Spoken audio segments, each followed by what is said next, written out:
high-tech oils. Available from Auto One, Sprint Auto Parts, and all leading independent auto stores.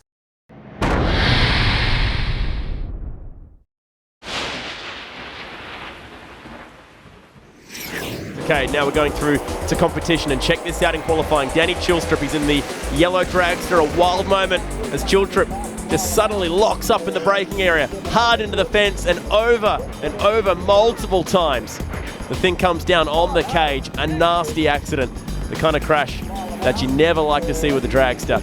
Scary, scary incident, this one. Not only for the fact that the car went over, but when it started rolling, it was on top of the wall. The cage got so close to the top of the wall. We already saw Ben Bray at one point this weekend go upside down into the wall, and that didn't end very well for him. Got some injuries from that. Fortunately, Danny got out of the car A-OK. The car did everything it was supposed to. We're going to have a look at some highlights of qualifying session number 2 now, and keep your eyes on the car to the right of screen, right about here. Richard Caval goes on a ride. Very scary accident, almost American in appearance, and the way that car got wind underneath it, a big impact when that car landed. It was enough to jolt Richard unconscious for a few moments. Rusty, this is one of the more scary Pro Stock crashes we've seen. Indeed it is, and it's typical of Pro Stock from what we've seen over the last few years in the States. As soon as these cars get sideways, they've got no side downforce on them. They get a little bit loose, the air gets under the back of the car, and bang! It looks like a fairly gentle roll there, but I can tell you it was not. It landed very, very hard, and thankfully it looks like Richard's going to be A-OK and make a full recovery. Now, remember, it is dial your own racing. As you can see, the dial in 690 on the board for Steve Fowler. The dial in for Marco Tolomeo, a 932. So he's going to be getting out 2.5 seconds before the Pontiac. Incredible stuff. Gee, good lights on both sides. Whoa, the Falcon gets sideways and slaps the fence. What happened there? No, not another one. Oh, the second one's worse. Oh, that is just an incredible hit for Marco Tolomeo. Something obviously broke in that car. Obviously, all concerns are for the driver. It looks like he's okay, and then probably a little bit shaken up, as you would expect. Let's have a look at the replay. It just got a little bit out of the groove. Marco gave it a pedal, and it just started turning the outside tyre, and this was the one that hurt. Oh, that second hit is massive. Will this put Stuart Bishop off? Sailing background for this guy. He knows how to play the games. Pretty even at the tree. Either way, on Bishop's with his hands full. Big moment. Engine detonation. Is he going to catch it? No. He'll sideswipe the wall, and it's going to get worse with a second hit. The car gets airborne across the finish line. Disaster. And the good news is he is moving around inside that car. That was a big, big moment and a fantastic effort of trying to save it. Marty Dax had his own problems. You can see the supercharger just barely hanging on to the top of that engine, and the car sitting a little bit askew as well. Had that gone into the wall as well? It looked almost as if it had a bit of a hit. Now, there's the big detonation. This is slipping on oil badly. Yeah, a lot of oil under those big rear slicks, and when that happens, it's like trying to run on ice. You can see he's fighting it the whole way in, but at that point, he was just a passenger. The first hit was really just a glancing blow. It did some damage, but this was the big one. You can see lifts the whole car off the ground. That was a big hit. A few flames out underneath as well. Let's go on board. Got second gear. Unbelievable bit of drifting. On the brakes, there's the first hit. No time to correct it for the second one. Huge hit, and look, he was reaching almost up there in case there might be a fire as well.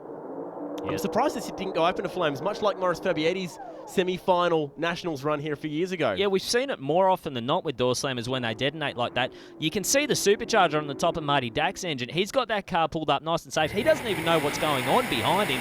Let's have a look at his run. That was fairly exciting in his own right. Huge engine explosion. Lifts the supercharger clean off the top of the engine. He's lucky he didn't lose the blower altogether. My goodness, that looked like it broke the ballistics belts that hold these things on. Bishop climbing out of his bent and torn up Camaro.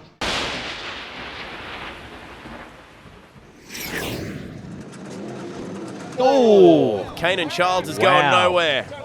That is nasty. Big backfire up through the injector hat there, and the fire crew, fortunately, right on the scene. Here's the replay. I tell you what, that crew member was lucky still to have any hair on the side of his face. That was a big, big flame out.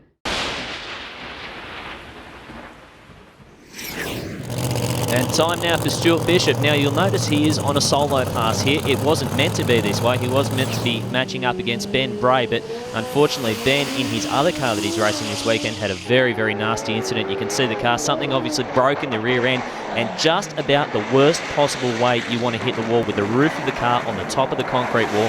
Very, very nasty incident. Now Ben has been taken away to hospital and he has sustained some injuries, we understand, in that crash. Nothing life-threatening, but hopefully we see Benny back at the racetrack, because that is a very nasty accident. Here it is once more.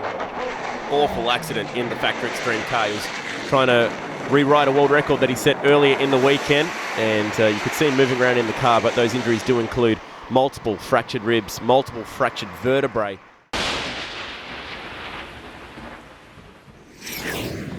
It's been a nervous start so far this weekend for Tony Hinkley on the Buell after recently getting his licence for top-line racing. He's up against Morris Allen on the Milwaukee Suzuki. Nice big skid for Momo, and that Buell sounds so different. Has done a fair bit of racing over in the sportsman classes at the Perth Motorplex, but now he's making that big step up on the Buell. Yeah, and it's going to take time to get comfortable on the motorcycle, to get comfortable racing against a pro tree as well. And, you know, the conditions that we've got here, you can see the Mopar flag over there. It's fluttering a little bit. The weather is starting to close in a little bit. It is cooling off a lot right now. The conditions are changing. And you know what? One thing that you really don't want with a pro stock motorcycle is wind. That makes them very, very hard to ride. Now we're starting to see the potential from the Buell, but a bit of a wobble across the finish line, goes through the beams. Over into the other lane goes Hinkley, and he's getting near the wall and off the bike. Does he? Yes. I thought he was going to save it. It's a nasty one in the braking area. The Buell goes sliding down the road, and over it goes. Oh, nasty stuff for Tony Hinkley. Morris Allen doing his best to avoid rider and machine. And some concerned faces on the start line with that one. He's up though. Oh, that's good. And you can see Morris Allen over there as well alongside him. He knows what it's like when you come off these motorcycles. Tony Hinkley, I think, just gathering his breath there, because obviously the first thing you want to do is pop up and let everybody know that you're all right, but you really need to make sure that you're all right. You can see the bike. It was not happy. He would have got the win, clip the timing clones, but that's not the important part here. Now, he's learned a very important lesson about trying to pull these bikes up. Oh. Don't get on the brakes when you're leaning the bike over that far, and you can see it comes off. He starts to tumble, and that is hard to watch. The Buell makes its return to the drag strip, and unfortunately its first eliminations pass ends up like that. We're going to check out some earlier qualifying action, and, well, Rusty Gregory, this was a very scary moment for Robert Cassar. Yeah, this was one of the lowlights right here. Robert Cassar had a big moment, hit the bump in the braking area, and you can see for yourself what happened. Took a big tumble, hit his head pretty hard as he did come off the bike. Fortunately, it looks like everything is going to be A-OK, but you can see right there, it was just a combination of circumstances. The front wheel laid over in the bump, and that was all it took.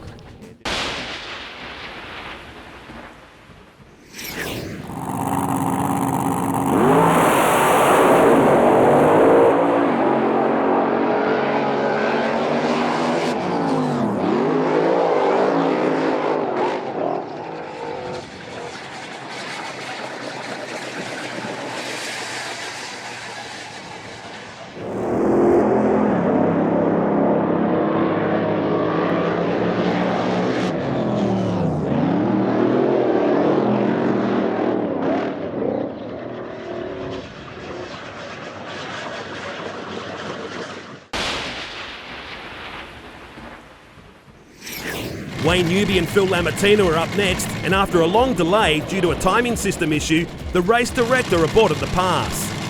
But the Lamattina team decided to send the two-time champ down the track anyway. So Newby has actually shut that car down. Angelo Lamattina waving his brother Phil away from the start line, and it's on to number 2. It's strong. Goodness me. Lamattina with a big moment in the deep end. It's happened again. Shades of 2007. The car has broken. It's a brand new car as well. Concern for the crew, including Aaron Hambridge, and the entire family, and a nervous wait now. How has this happened again? Wayne Newby's out of the car, and everyone looks to the big screens here at Willowbank Raceway, and you can hear a pin drop in that crowd right now. Goodness me, the safety crew are there. And let's try and figure out how this happened. Strongly past half track, and that's incredible. Well and truly airborne across the finish line. I mean, that car is doing in excess of about 450 kilometres per hour when that happens.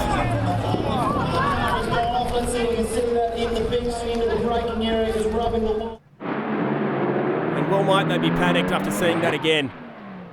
2007, it happened in the other lane, and I cannot believe that it's happened to him once again. The concerning thing about that crash for me is how the bottom of the chassis rails have hit the concrete wall too. Fuel pouring out from the massive fuel line that goes underneath this car. This is what the crowd would have seen. And you just can't imagine that that has happened again to Phil. We'll have to wait and see. We'll wait on a word as to how he's doing. Lamattina was extricated from the car and taken to Princess Alexandra Hospital in Brisbane for further medical assessment in a stable condition. Yeah, Daniel Camilleri, new car for him this season. Of course, we were used to seeing him run the Holden throughout last year, and did very, very well in it as well, I might add. Oh, very out of shape for Daniel Camilleri. That is not where you want to be in these cars. It looks like he's got it pulled up A-OK there. Les Hines goes through for the win. Big moment for Dan Camilleri. Oh! Wow. That is a big crash for Daniel Camilleri. You can see the fuel just pouring out of the front of it. Fortunately, it looks like he's moving around inside that car, and hopefully he can get out under his own power. Yeah, and that's exactly what he's doing. That is a big relief, because that was a huge accident, Chad. He's done well to get out of that one. Calder Park has seen some big crashes in its time, and this is no exception. The car was very crooked by half track. He buttons it off early. This is strange. What on earth happened? Because he's coasting through the finish line, and then it just turned hard right. That has to be some kind of mechanical failure right there, whether it's in the steering or the drivetrain, if something locked up, who knows. But you can see probably the worst part of this crash is the fire. Fire is a driver's worst nightmare, and when it comes into the cabin like that, you can see just how intense it is. And fortunately for Daniel Camilleri, he's going to walk away unscathed. But then this happened. The very next run, Gary Phillips, big issues, got some liquid under the tyres and into that wall. Very hard. Now, you've got to remember, Gary Phillips is in championship contention, isn't he, Matt? Yeah, this was a big moment for the 16-time top alcohol champion. The throttle jammed after it hit the wall here. Very uncharacteristic moment for Gary Phillips. Was very lucky. The body peeling off the car. You can see the elastic holding the body from going over too far into the grandstands here, but a massive moment and a big dent on his championship hopes. Absolutely, and in terms of the driver, there was nothing Gary Phillips was going to do about that.